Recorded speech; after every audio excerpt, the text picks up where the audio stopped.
Fala, leitores da Bíblia, graça e paz, como é que vocês estão? Espero que estejam bem. A gente vai continuar a nossa leitura hoje lendo Números 9 e 10, Salmo 64 e Lucas 20. Vamos orar? Bendito Deus, te louvamos pela tua infinita graça e misericórdia. Te louvamos porque a tua palavra nos ilumina, nos guia. Te louvamos pela presença gloriosa de Jesus, do teu Espírito em nossos corações. E porque podemos, ó Deus, nos relacionar contigo diariamente. Então, ó Deus, nos aperfeiçoa, Pai, mediante a tua palavra. Corrige os nossos passos, nossos pensamentos e alinha a nossa vida aos teus propósitos. Obrigado pela oportunidade diária que o Senhor tem nos dado de ouvir, ler, refletir, meditar na tua palavra.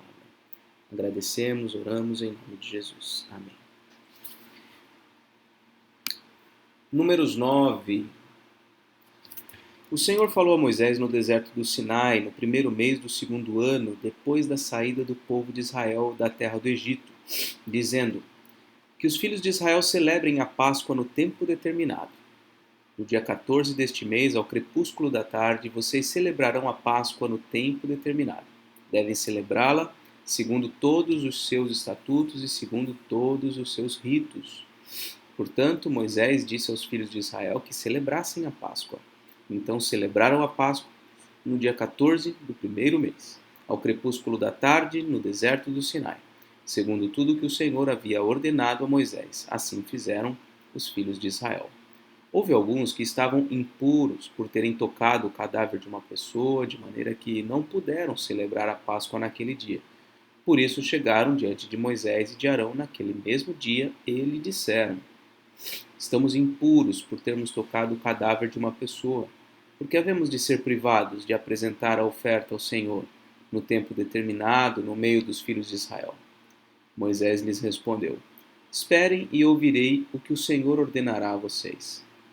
Então o Senhor disse a Moisés: Fale aos filhos de Israel, dizendo: Quando algum de vocês ou dos seus descendentes se tornar impuro por causa de contato com um morto ou estiver em viagem longe de vocês, ainda assim celebrará a Páscoa ao Senhor. Devem celebrá-la no dia 14 do segundo mês, no crepúsculo da tarde, devem comê-la com pães sem fermento e ervas amargas. Não deixarão sobrar nada até a manhã seguinte e não quebrarão nenhum osso do cordeiro. Farão tudo segundo todo o estatuto da Páscoa. Porém, se o homem estiver puro, não estiver em viagem, deixar de celebrar a Páscoa, esse será eliminado do seu povo, porque não apresentou a oferta do Senhor no tempo determinado.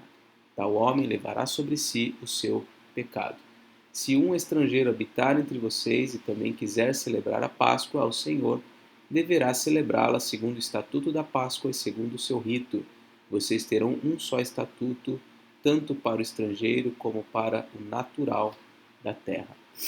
Então nós vemos aqui que, mesmo no caso destes que estavam impuros, né, eles deveriam também participar da Páscoa. Mesmo quem estivesse de viagem, também deveria participar. Né? Vamos lá. No dia em que foi levantado o tabernáculo, a nuvem cobriu o tabernáculo, a saber, a tenda do testemunho. E à tarde estava sobre o tabernáculo uma aparência de fogo até a manhã seguinte. Assim acontecia sempre. A nuvem o cobria, e de noite havia aparência de fogo. Quando a nuvem se erguia de sobre a tenda, os filhos de Israel se punham em marcha. E no lugar onde a nuvem parava, aí os filhos de Israel acampavam. Segundo o mandado do Senhor, os filhos de Israel partiam e, segundo o mandado do Senhor, acampavam. Por todo o tempo em que a nuvem pairava sobre o tabernáculo, permaneciam acampados. Quando a nuvem se detinha muitos dias sobre o tabernáculo, os filhos de Israel cumpriam a ordem do Senhor e não partiam. Às vezes a nuvem ficava poucos dias sobre o tabernáculo e então, segundo o mandado do Senhor, permaneciam, e segundo a ordem do Senhor, partiam. Às vezes a nuvem ficava desde a tarde até a manhã seguinte.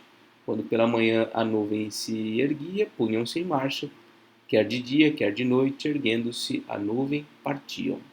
Se a nuvem se detinha sobre o tabernáculo por 2 dias, ou um mês, ou por mais tempo, enquanto pairava sobre ele, os filhos de Israel permaneciam acampados e não se punham em marcha.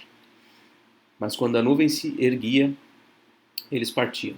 Segundo o mandado do Senhor, acampavam e, segundo o mandado do Senhor, se punham em marcha, cumpriam o seu dever para com o Senhor, segundo a ordem do Senhor, por meio de Moisés.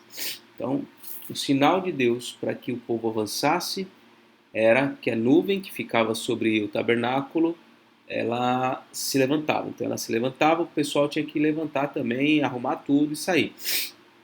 Quando ela parava, todo mundo então organizava tudo para permanecer no lugar, e isso seguindo todas aquelas ordens que a gente já viu, toda aquela organização, aquela logística, um povo primeiro, uma tribo primeiro, outra depois do tabernáculo, depois outra tribo e assim por diante, tudo organizadinho.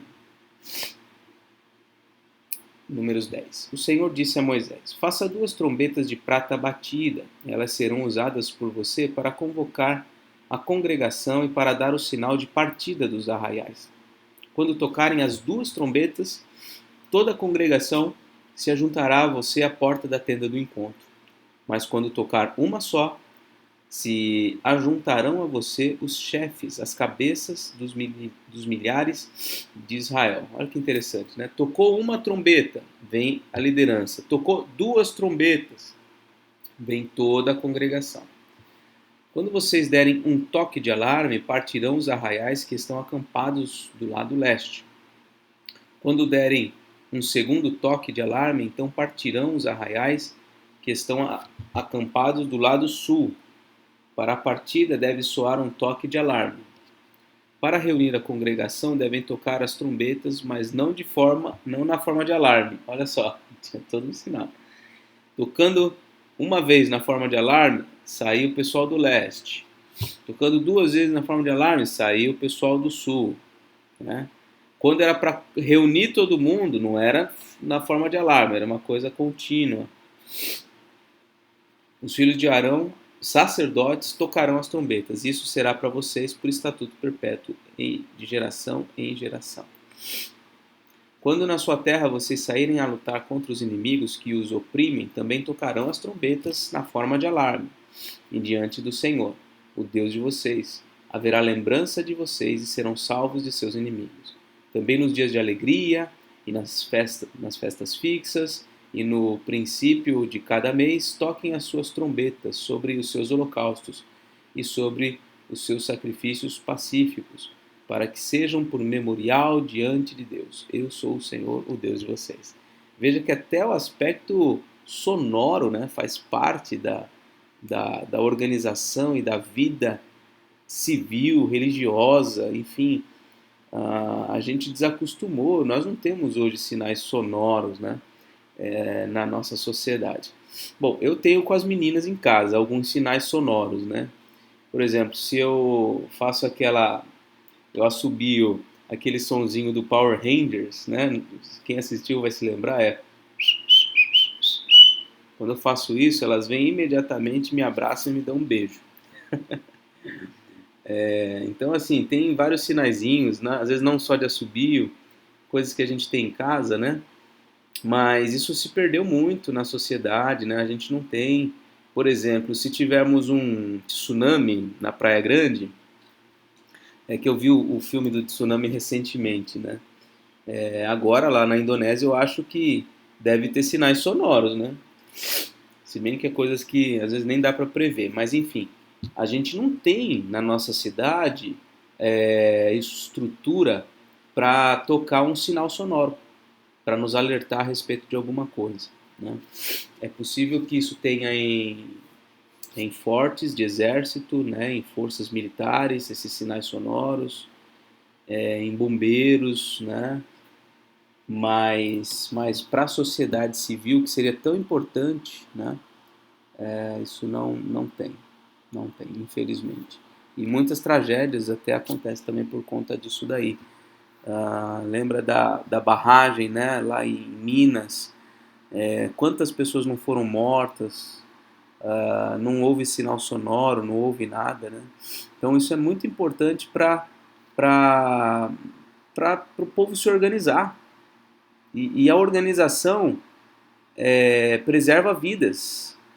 Em grandes empresas tem todo um aparato de segurança e o som também faz parte disso, né? Então você vê como Deus é preocupado em todas as áreas, em todo sentido, de todas as formas possíveis com a vida e a segurança do seu povo.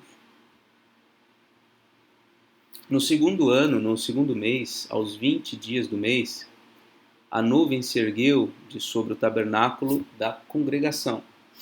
Os filhos de Israel puseram-se em marcha, partindo do deserto do Sinai, jornada após jornada, e a nuvem repousou no deserto de Parã. Assim, pela primeira vez se puseram em marcha, segundo o mandado do Senhor, por Moisés. Primeiramente partiu o estandarte do arraial dos filhos de Judá, lembra que era um primeiro, segundo as suas turmas, sobre o seu exército estava Naasson, filho de Aminadab, sobre o exército da tribo dos filhos de Sacar, estava Natanael, filho de Zuar, e sobre o exército dos filhos de Zebulon estava Eliabe, filho de Elon. Então desarmaram o tabernáculo, e os filhos de Gerson e os filhos de Merari partiram-se levando o tabernáculo. Depois partiu o estandarte do arraial de Ruben, segundo as suas turmas. Sobre o seu exército estava Elisur, filho de Sedeur. Sobre o exército da tribo dos filhos de Simeão estava Selumiel, filho de Zurizadai. E sobre o exército da tribo dos filhos de Gad estava Eliasaf, filho de Deuel. Então partiram os coatitas, levando as coisas santas, e o tabernáculo era levantado até que estes chegassem.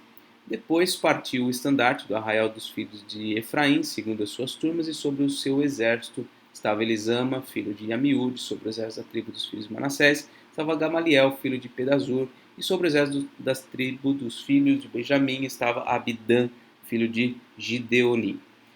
Então partiu o estandarte do arraial dos filhos de Dan, formando a retaguarda de todos os arraiais, segundo as suas turmas, e sobre o seu exército estava Aizer, filho de Amizadai. Sobre o exército da tribo dos filhos de Azer estava Pagiel, filho de Ocrã, e sobre o exército da tribo dos filhos de Naftali estava Aira, filho de Enã.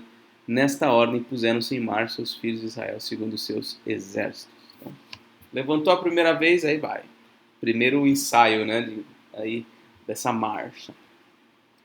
E aí chega o versículo 29. Moisés disse a Obabe, filho de Reuel, o midianita, sogro de Moisés: estamos de viagem para o lugar de que o Senhor disse: eu o darei a vocês. Venha conosco, nós o trataremos bem, porque o Senhor prometeu boas coisas a Israel.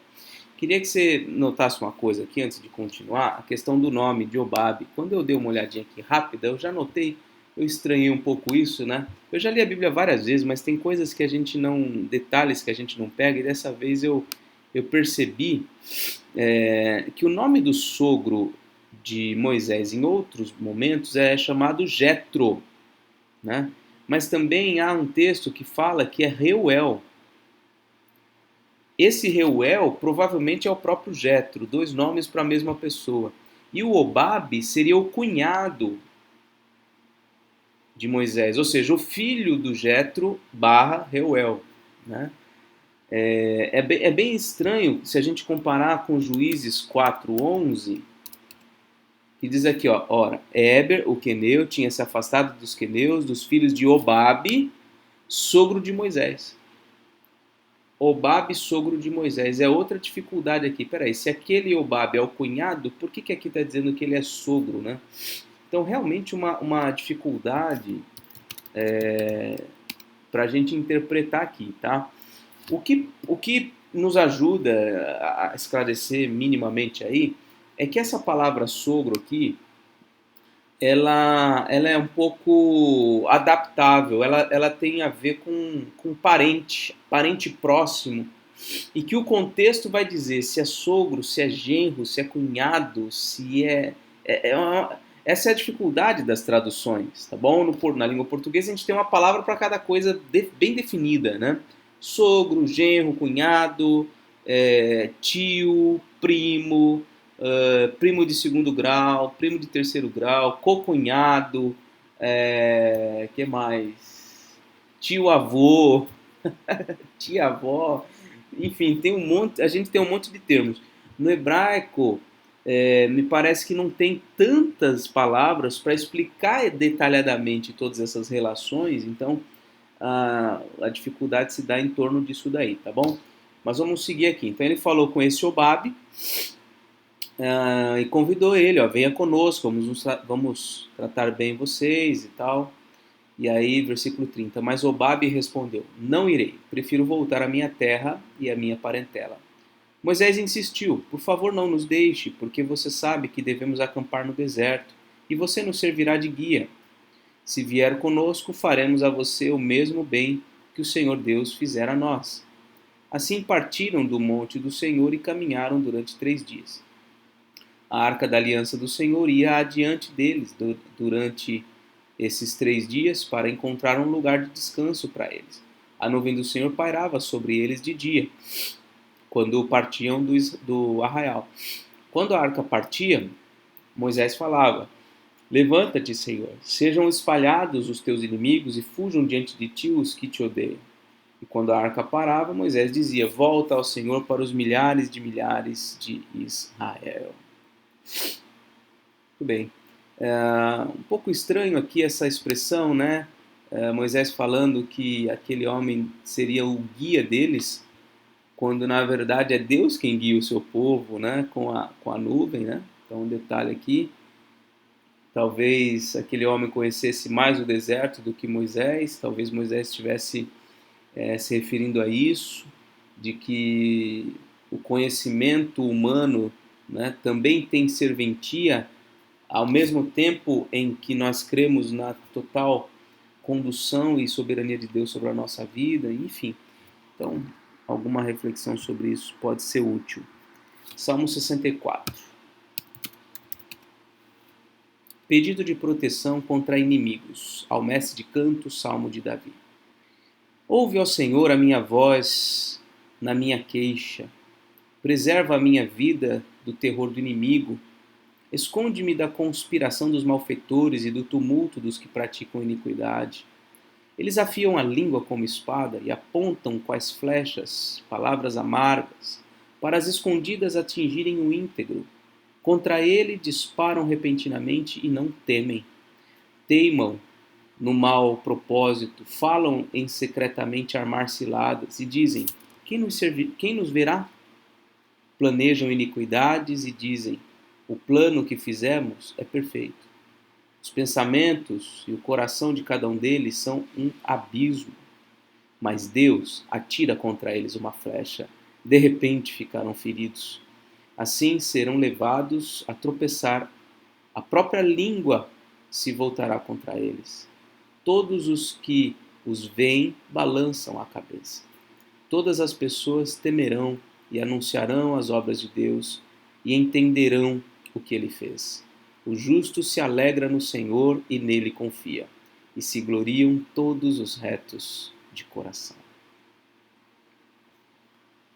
Muito bem, agora Lucas 20. É isso? Muito bem, vamos à leitura de Lucas 20.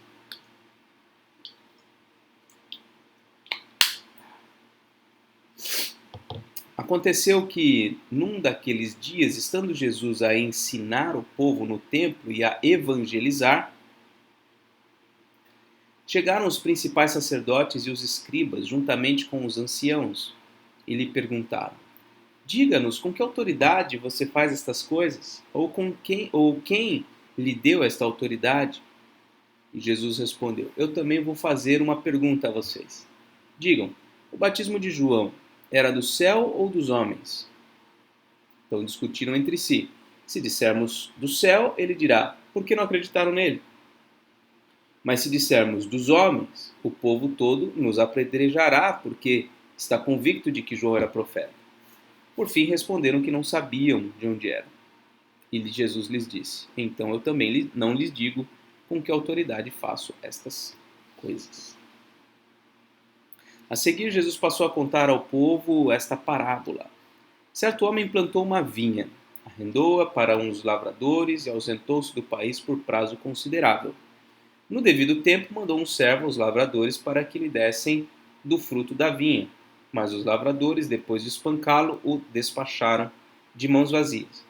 Em vista disso, enviou-lhes outro servo, mas também a este espancaram e, depois de insultá-lo, despacharam de mãos vazias.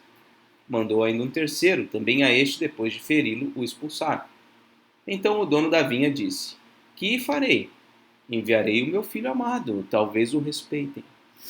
Mas quando os lavradores viram o filho, começaram a discutir entre si. Este é o herdeiro, vamos matá-lo para que a herança seja nossa. E lançando-o fora da vinha, o mataram. Que lhes fará, pois, o dono da vinha? Virá, exterminará aqueles lavradores e entregará a vinha a outros. Ao ouvir isso, disseram: Que tal não aconteça? Mas Jesus, com um olhar fixo neles, disse: Que quer dizer então o que está escrito? A pedra que os construtores rejeitaram. Essa veio a ser a pedra principal, a pedra angular. Todo o que cair sobre essa pedra ficará em pedaços, e aquele sobre quem ela cair ficará reduzido a pó. Naquela mesma hora, os escribas e os principais sacerdotes procuravam prender Jesus, porque entenderam que ele havia contado essa parábola contra eles, mas temiam o povo. Então, os fariseus lá, os sacerdotes, enfim, os escribas, os líderes, eles entenderam. Jesus contou essa parábola a nosso respeito. A parábola é muito clara de Jesus, né? Deus deu a eles a liderança do povo, aos sacerdotes, aos escribas, e eles estavam rejeitando os servos de Deus enviados, vez após vez, até que Deus envia o seu próprio filho e eles matam o filho.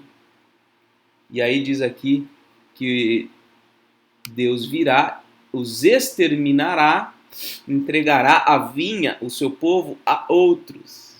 É exatamente isso que aconteceu. Né? O povo de Deus hoje não está mais sob a liderança dos principais sacerdotes e dos escribas judeus.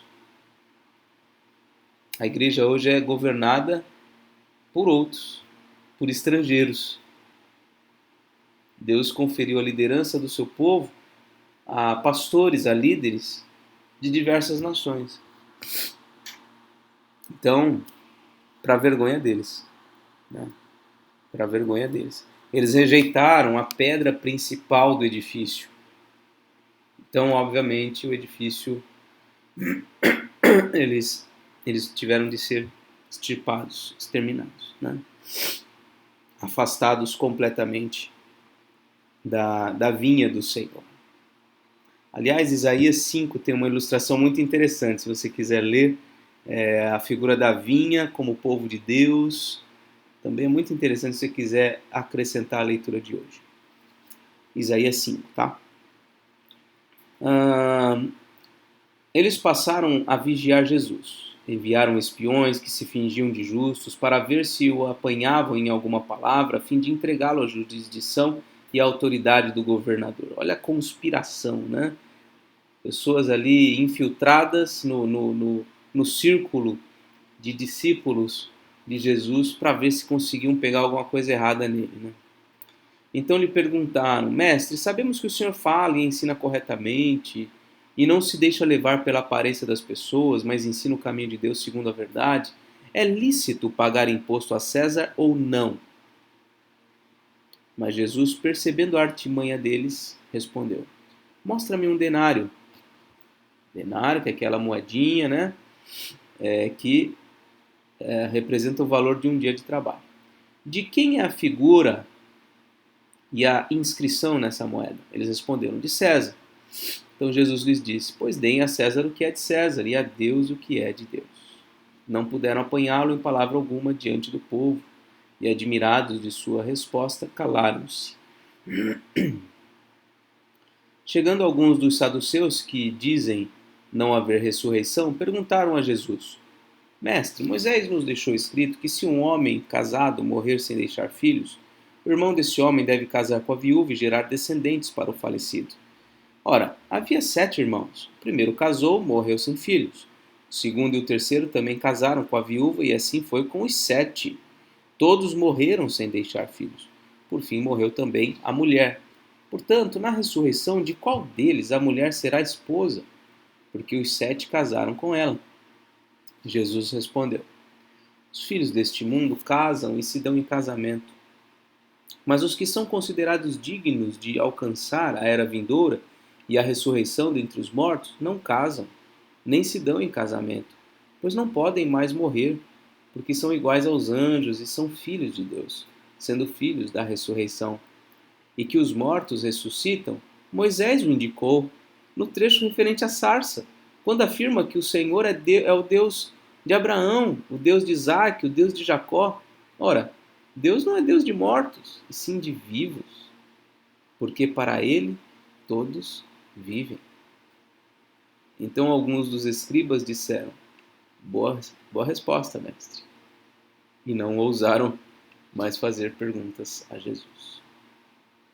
Mas Jesus lhes perguntou: Como se pode dizer que o Cristo é filho de Davi?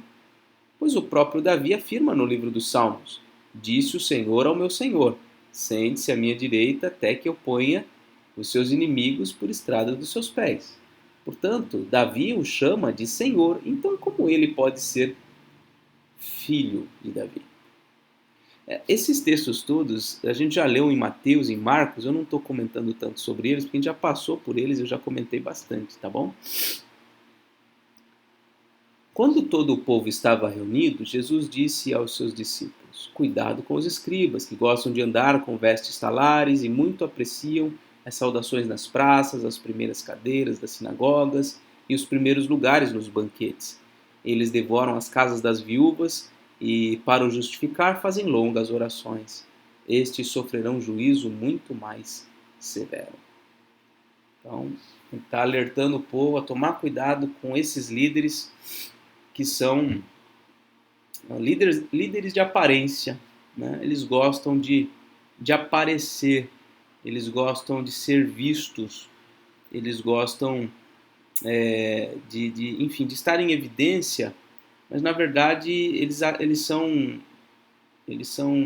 maus, né? Eles prejudicam as pessoas, mas fazem longas orações e tudo mais. Então a hipocrisia de muitos líderes precisa ser percebida e o povo de Deus precisa estar atento a isso e se afastar desses líderes, né?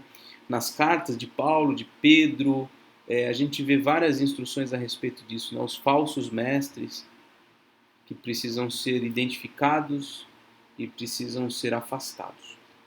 Muito bem, terminamos assim a leitura de hoje. Esse vídeo vai para o YouTube em 16 de março. E assim seguimos firmes com a nossa leitura. Graças a Deus. Um forte abraço, Deus te abençoe. Até mais.